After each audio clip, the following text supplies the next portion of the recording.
Hello and welcome बच्चों। तो today we are going to see the new topic. The name of topic is escape velocity. तो किससे escape करना चाह रहे हैं हम, आखिरकार किससे बच के निकलना चाह रहे हैं। तो दोस्तों, बच के निकल जाए इस दुनिया से करता मोहब्बत कोई नहीं।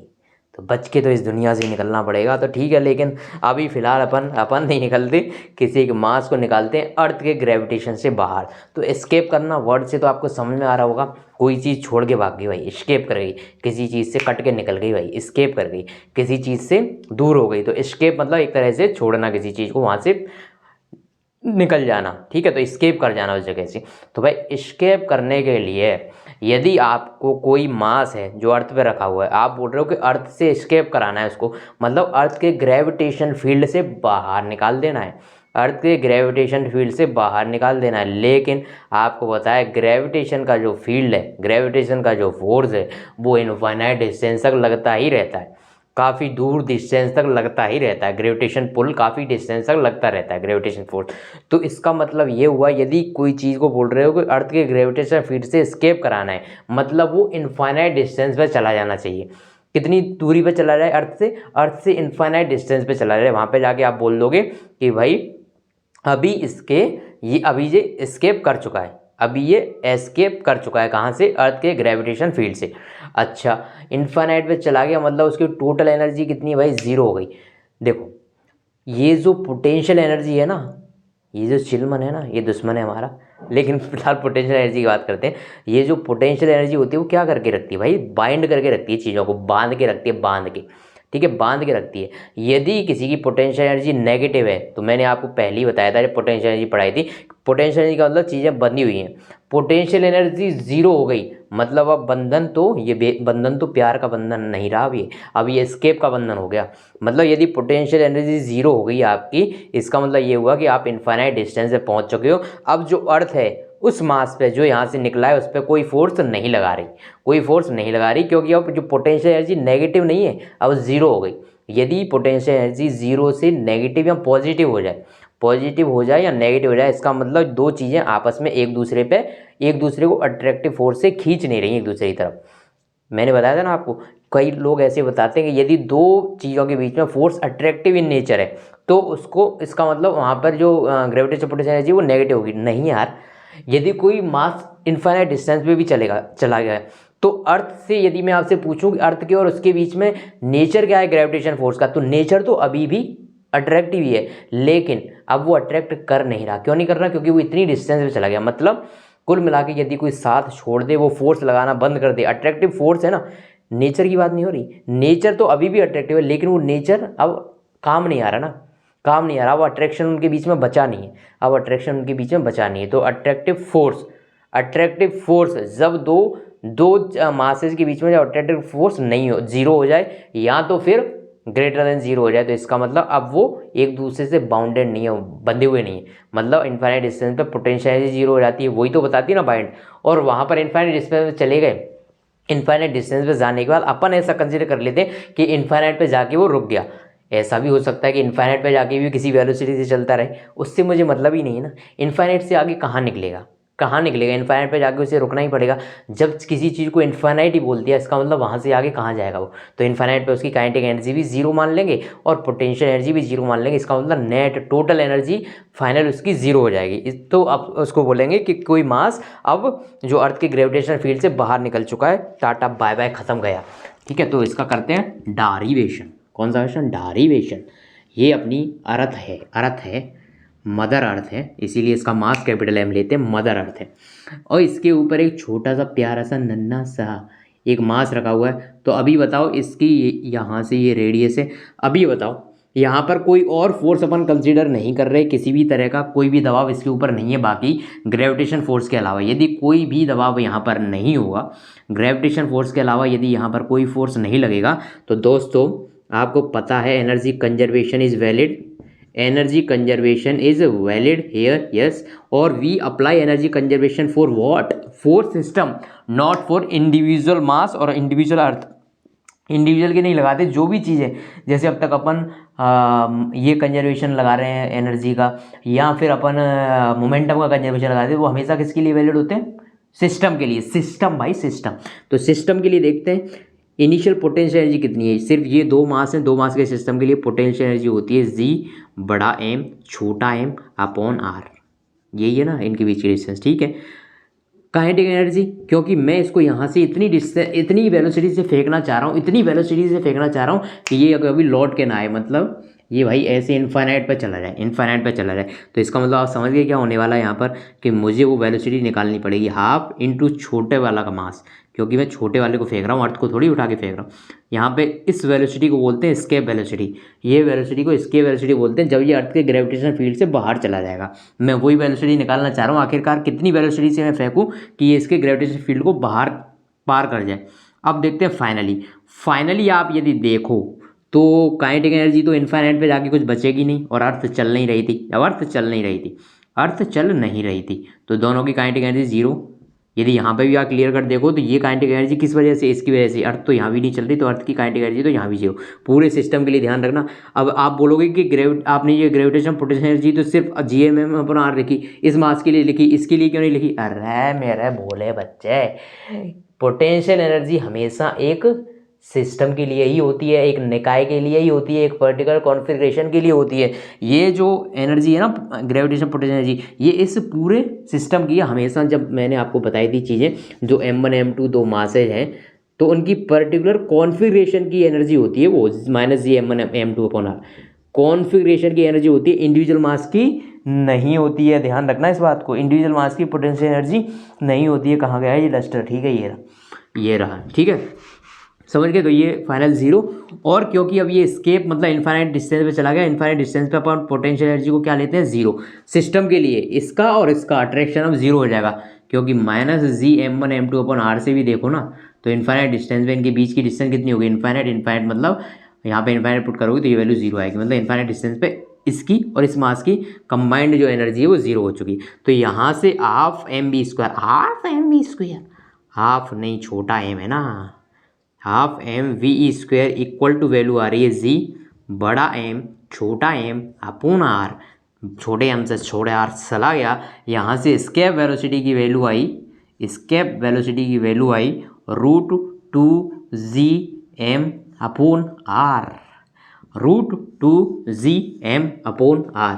This formula is valid for any planet. किसी भी प्लानेट से यदि आप एक मास को फेंकते हो तो ये वाला फॉर्मूला वहाँ पर वैलिड होगा। बस दिक्कत नहीं, बस डिफरेंस क्या आ जाएगा? √g यूनिवर्सल ग्रेविटेशन कांस्टेंट है ये, तो m उस प्लानेट का मास हो जाएगा जिस प्लानेट से आप फेंकोगे, अपॉन r उस प्लानेट की रेडियस हो जाएगी, तो ये फॉर्मूला वैलिड हो जाएगा, कोई दिक्कत वाली बात नहीं है ये फॉर्मूला। बस इस फॉर्मूले में एक चीज़ अपन ने कंसिडर करी है, ठीक है, तो ये अभी बताऊंगा मैं। तो ये फॉर्मूला आप लिख लो, पहले ये फॉर्मूला लिख लो। अब आप जानते हो क्योंकि अर्थ की सरफेस से मैं इस मास को फेंक रहा हूँ, तो जी इक्वल टू क्या हो जाएगा यहाँ पर? अर्थ की सरफेस पे g equal to GM upon r²। दोस्तों अकॉर्डिंग टू शास्त्रों के अनुसार ये आपको बताई गई ये चीज़ है। तो GM की वैल्यू कितनी हो जाएगी? GR²। यहाँ पर GM की वैल्यू कितनी हो जाएगी? GR² मैं यहाँ पे पुट कर दूँ दोस्तों, GM की जगह मैं पुट कर देता हूँ GR², नीचे एक आर है, तो यहाँ से एस्केप वेलोसिटी की वैल्यू आई √2gr। फॉर्मूले में अजम्पशन है क्या कुछ? यस, अजम्पशन है। यहाँ पर अपन ने जो मास फेंका है वो अर्थ की सरफेस से फेंका है।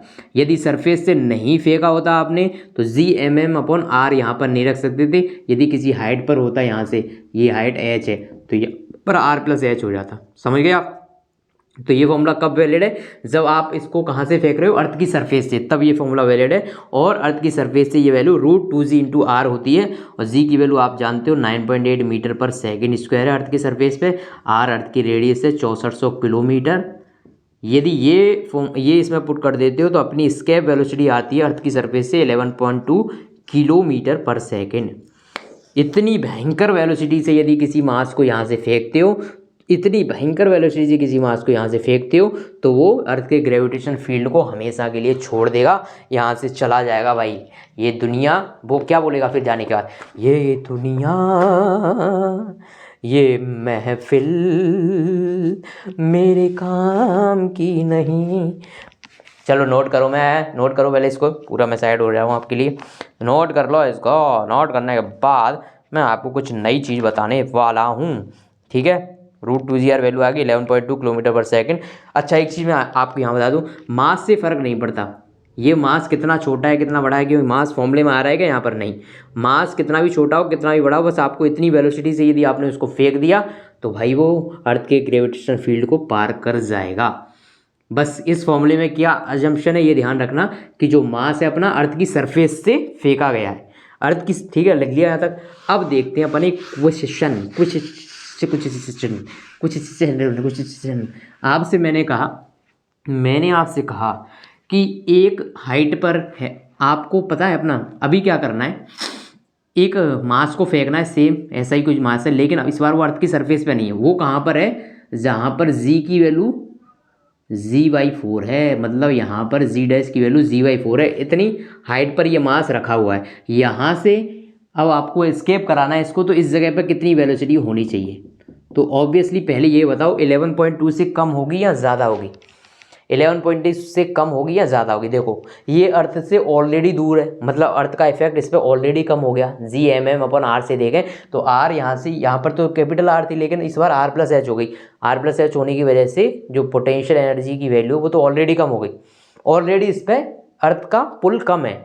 तो भाई अब यहाँ से इसको एस्केप कराना है, तो यहाँ से एस्केप कराना ईजी है या टफ है, ऑलरेडी अर्थ का इस पर इफेक्ट कम हो गया डिस्टेंस बढ़ने की वजह से, अर्थ के इफेक्ट कम होने की वजह से अब इसको यहाँ से एस्केप कराना ईजी है। तो मतलब यहाँ से आपको पता है इसके वेलोसिटी की वजह से इससे कम आनी चाहिए, 11.2 मीटर पर सेकेंड से कम आनी चाहिए, और आएगी भी वो 11.2 किलोमीटर पर सेकेंड से कम आनी चाहिए, जो कि अर्थ की सरफेस से होती है, और देखते हैं वो आएगी भी, ठीक है। देखते हैं, देखो g' = g/4, तो आप मुझे बताओ g' = g 1+h/r का होल स्क्वायर। ये फॉर्मूला आपको याद है क्या, तुम्हें याद है मैंने ही तुमको बताया था उस दिन सवेरे, याद है ना फॉर्मूला।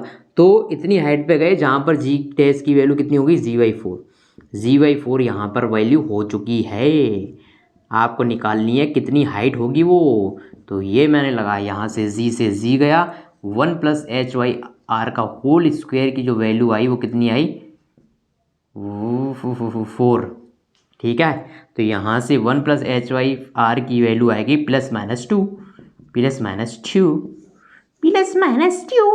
और पहले +2 ले लेते हैं, तो h/r की वैल्यू कितनी हो जाएगी, 2-1 मतलब 1, तो h = r। सेकंड केस में क्या हो रहा है, सेकंड केस में 1+h/r की वैल्यू लेनी है आपको -2, तो यहाँ से h/r की वैल्यू आ जाएगी -3, तो h की वैल्यू कितनी आ जाएगी, -3r। अच्छा ये वैल्यू आपको बताया ही गया है कि आप किसी हाइट पर से इसको फेंक रहे हो, किसी हाइट से इसको फेंक रहे हो, तो दोस्तों किसी हाइट से फेंक रहे हो तो पॉजिटिव वैल्यू लेनी पड़ेगी ना। एच की नेगेटिव वैल्यू तो ये बताती है कि आप अर्थ के अंदर चले गए, अर्थ के अंदर थोड़ी गए हो आप, अर्थ के ऊपर गए हो, तो भाई एच की पॉजिटिव वैल्यू होगी। ये तो वैल्यू ये बताती है कि अर्थ के 3 गुना 3r अंदर चले गए। अरे यार कैसा ऐसा है, हो सकता है कि ऐसा, अर्थ के डायमीटर कितना होगा, अर्थ का डायमीटर कितना होगा 2r, और उससे भी नीचे चले जाओगे, नहीं पॉसिबल ही नहीं है, ये वैल्यू पॉसिबल ही नहीं है। तो नेगेटिव वाली आपको वैल्यू कंसिडर नहीं करनी, क्योंकि वो पॉसिबल नहीं, आपको ये वैल्यू लेनी है। मतलब आप अर्थ की सरफेस से कितना ऊपर हो, r ऊपर हो। अब आप अप्लाई करोगे, now you will apply the energy conservation. Okay, KI + UI = KF + UF, ठीक है जी। यहाँ पर KI मैं चाहता हूँ इसको किसी वेलोसिटी से फेंकना, वही मैं निकालना चाह रहा हूँ। इस जगह से इसके वेलोसिटी कितनी होगी, m × यहाँ से v का स्क्वायर, प्लस इस वाले सिस्टम की पोटेंशियल एनर्जी कितनी होगी, -g बड़ा m छोटा m अपॉन इनके बीच की डिस्टेंस कितनी है, r + r मतलब 2r, equal to final kinetic energy कितनी हो जानी चाहिए, 0, और फाइनल पोटेंशियल एनर्जी भी 0 हो जानी चाहिए। तो दोस्तों यहाँ से जो v की वैल्यू आ रही है, m से m चला जाएगा, मैं इसको इधर लेके जाऊँगा, तो v²/2 की जो वैल्यू आ रही है वो आ रही है Gm/2r, इससे ये कट जाएगा, तो यहाँ से एस्केप वेलोसिटी की वैल्यू आ रही है √Gm/r, जबकि अर्थ की सरफेस से एस्केप वेलोसिटी की वैल्यू कितनी होती है भाई, जबकि अर्थ की सरफेस से कितनी होती है, √2gm/r। ठीक है, तो अर्थ की सरफेस पे ये सरफेस वाली वेलोसिटी, इन दोनों का रेशियो ले लें, velocity at surface upon velocity at this height, मतलब ये वाली। तो यहाँ से देखो बचेगा क्या, √2 बचेगा। तो सरफेस से जो आपको एस्केप वेलोसिटी चाहिए वो √2 टाइम्स ज़्यादा होगी as compare to this height. Obviously पता ही था कि यहाँ से ज़्यादा वेलोसिटी से फेंकना पड़ेगा, लेकिन आप ऊपर आ गए तो कम वेलोसिटी से भी काम चल जाएगा उसको एस्केप करने का। ठीक है ना, क्योंकि जो ये वाली वेलोसिटी आ रही है, ये जो वेलोसिटी है ना, वो सरफेस की वेलोसिटी का कितना है, सरफेस की वेलोसिटी में √2 का डिवाइड करोगे तब ये वैल्यू आएगी। समझ गए आप कैसे, दोनों का डिवाइड कर लो, ये वैल्यू आ जाएगी। ठीक है, तो जैसे ही आप अर्थ के ग्रेविटेशन फील्ड से, मतलब अर्थ की सरफेस से ऊपर जाते हो, जितना ऊपर जाओगे, जितना ज़्यादा ऊपर जाओगे, जी की वैल्यू उतनी कम होती जाएगी, जी की वैल्यू उतनी कम होती जाएगी, और हाइट उतनी बढ़ती जाएगी। मतलब GM1 M2/r है ना, तो आर यदि बढ़ती जाएगी तो इनके अंदर की बाइंडिंग एनर्जी कम होती जाएगी। क्योंकि मैंने आपको क्या बताया, ग्रेविटेशन पोटेंशियल एनर्जी मतलब बाइंडिंग, दोनों के अंदर की बाइंडिंग है। तो जैसे जैसे आर की वैल्यू, मतलब आप अर्थ की सरफेस से ऊपर बढ़ते गए तो आर मतलब ज़्यादा होता गया, तो बाइंड कम होता गया, बाइंड पहले ही कम होता जा रहा है, अब बाइंड कम होता जा रहा है उनका, तो अब फेंकना ईजी होगा ना, अब स्केप कराना ईजी होगा। तो यहाँ से कम वेलोसिटी से भी स्केप कर जाएगा, लेकिन यदि अर्थ की सरफेस है तो √2gm/r, लेकिन यहाँ से आ रहा था √gm/r। दोस्तों एग्री करते हो तो इस बात को नोट भी कर लीजिए, आप नोट भी कर डालिए, ऐसे में आप इसको नोट भी कर ला लिए। ऐसे ही कोई खतरनाक सा क्वेश्चन यदि आपके पास आ जाए, जैसे एक मास है यहाँ से 100 kg, ठीक है, ये यहाँ पे मास है दूसरा 200 kg, ठीक है, एक बीच में प्यारा सा मास रखा हुआ है, 50 kg का, ठीक है। आप चाहते हो कि इसको यहाँ से स्केप कराना, ये वाली डिस्टेंस आपको दे रखी है 20 मीटर, ये वाली डिस्टेंस भी दे रखी है 20 मीटर।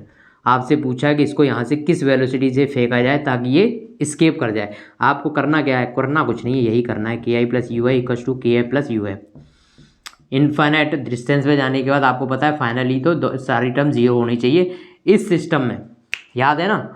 यहाँ पर यदि इनफाइनाइट से पोटेंशियल देखोगे तो किस किस की आएगी, इसकी और इसकी और इसकी और इसकी, लेकिन सारी की सारी 0 होनी चाहिए।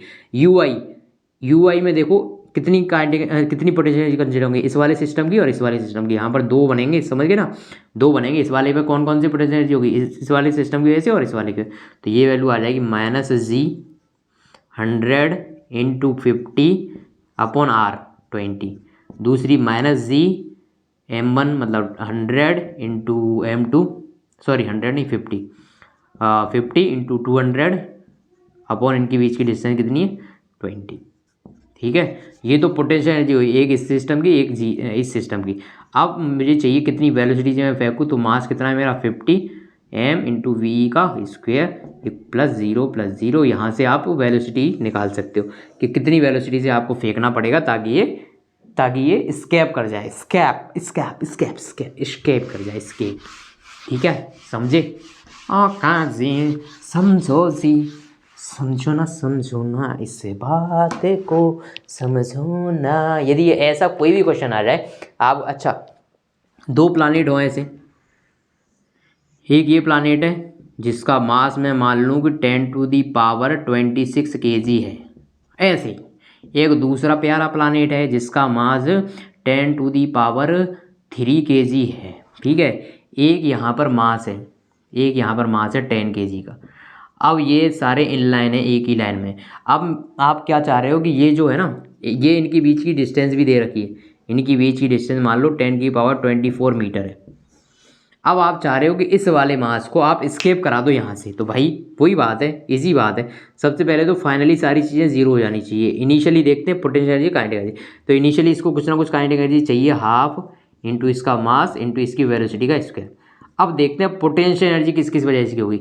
इस मास, इस दोनों की भी होगी और इन दोनों की भी होगी। आप बोलोगे इन दोनों की भी तो होगी, लेकिन मैं किसके बारे में बात कर रहा हूँ भाई, 10 kg मास पे कितनी बाइंडिंग एनर्जी, वही चाहिए ना मुझे, उसी को तो फ्री कराना है मुझे। इन दोनों की बाइंडिंग एनर्जी को थोड़ी फ्री कराना है। स्केप तो यही कर रहा है ना, तो इसकी और इसकी ये चाहिए मुझे। तो इसके लिए कितनी हो जाएगी, -G, इसका मास 10⁻26 × 10 अपॉन आर, इनके बीच की यहाँ से लेके यहाँ तक की डिस्टेंस आपको दे रखी होगी। ये वाली यहाँ इन दोनों के बीच की दे रखी है और इसकी रेडियस भी दे रखी है 10⁻² मान लो, ठीक है। और ये तो इन दोनों को ऐड कर देना। ये मैंने आपको पिछली क्लास में बताया था, यदि दो चीज़ों को ऐड करना है, ये 10⁻³ है ना, यदि दो चीज़ों को ऐड करना है जिसमें से एक बहुत ही ज़्यादा बड़ी है, एक बहुत ही ज़्यादा बड़ी है, तो आप छोटी वाली टर्म को नेगलेक्ट कर सकते हो। तो इसको यहाँ से गायब कर देना, आप इसको हटा देना, ठीक है। आप हटा दोगे, क्यों समझिएगा आप क्यों। जी m1 m2 अपन r कर रहा था, तो मुझे इन दोनों मास के बीच की डिस्टेंस चाहिए। ये 10⁻³ है, ये 10⁻24 है, तो 10⁻24 के सामने ये क्वांटिटी बहुत छोटी है, तो 10⁻3 को मैं हटा देता हूँ। फिर देखते हैं इस सिस्टम की, तो -g m1 कितना है 10⁻3, m2 कितना है 10 अपॉन r, इनके बीच की डिस्टेंस कितनी है, ये की रेडियस, इसकी रेडियस और इसकी रेडियस के बराबर यही होगी ना डिस्टेंस, यहाँ से यहाँ तक की, इन दोनों के बीच की रेडियस यहाँ से यहाँ तक की ये डिस्टेंस होगी, इनके बीच के सेंटर टू सेंटर डिस्टेंस लेते हैं। तो ये आपको दे रखी 10⁻23 प्लस मैं ये मान लेता हूँ कि इसकी जो रेडियस दे रखी है वो काफ़ी कम है, मैं मानता हूँ 1 दे रखी है 1। तो आप देखो इनको 10⁻3 के सामने 1 को नेगलेक्ट कर सकते हो, तो इसका हटा देना, इसको हटा देना। यदि इसकी रेडियस कुछ कंपेरेबल हो इसके, जैसे 10⁻2 हो, तो दोनों को ऐड कर लेना। यहाँ से बस आपने निकाला, बाइंडिंग एनर्जी निकाल दी इनकी, और यहाँ से आप अपनी स्केप वेलोसिटी निकाल सकते हो। तो स्केप वेलोसिटी का जो फॉर्मूला √2gm/r होता है, उसमें बहुत सारे आपने एजम्पशन लिए। पहला एजम्पशन क्या लिया कि आप अर्थ की सरफेस से उसको प्रोजेक्ट कर रहे हो, अर्थ की सरफेस से फेंक रहे हो। अर्थ की सरफेस से जब फेंकोगे तब वो फॉर्मूला आता है आपके पास। यदि अर्थ की सरफेस पर आप नहीं हो, और आपने क्या अज्यूम किया था वहाँ पर कि जो ग्रेविटी की जो मतलब जहाँ पर जो फोर्स लग रहा है ना, ग्रेविटेशनल फोर्स, वो सिर्फ अर्थ की वजह से लग रहा है, अर्थ की वजह से। यदि किसी दूसरा प्लैनेट जैसे यहाँ पर है, यहाँ पर दूसरे प्लैनेट का भी आपने कंसीडर कर लिया, तो फिर इसके वेलोसिटी क्या होगी, इसकी बहुत ज़्यादा होनी चाहिए, क्योंकि इसको ये प्लैनेट भी खींच रहा है, ये प्लैनेट भी खींच रहा है। तो इन दोनों के खींचने से मुक्त करना है, इसको दोनों के खींचने से एस्केप कराना है, तो इसको ज़्यादा वेलोसिटी से फेंकना पड़ेगा। तो कुल मिला के ये जो चीज़ है वो याद रखना कि एनर्जी कंजर्वेशन लगाते हैं अपन। एनर्जी कंजर्वेशन वाली बात 770, उसके अलावा सब मोह माया है, उसके अलावा सब मोह माया है, ठीक है। तो किसी तरह का यदि क्वेश्चन आ जाए तो सबसे पहले तो दिल पे हाथ रखना है और बोलना है ऑल इज वेल, ठीक है। कोई भी किसी भी तरह का क्वेश्चन आ जाए, आपको घबराना तो नहीं है, और इस तरह से क्वेश्चन को सॉल्व कर लेना, तो ठीक है। मैं यहाँ पे इस वाले टॉपिक को क्लोज करना चाहूँगा। आपको कोई डाउट हो, कोई क्वेश्चन न्यूमेरिकल आपके पास हो, आप मुझे बताइएगा, मैं आपकी हेल्प ज़रूर करने का तत्पर रहूँगा जी, ठीक है। ये न्यूमेरिकल इजी था, आप इस तरह से क्वेश्चन कर सकते हो। Thank you so much.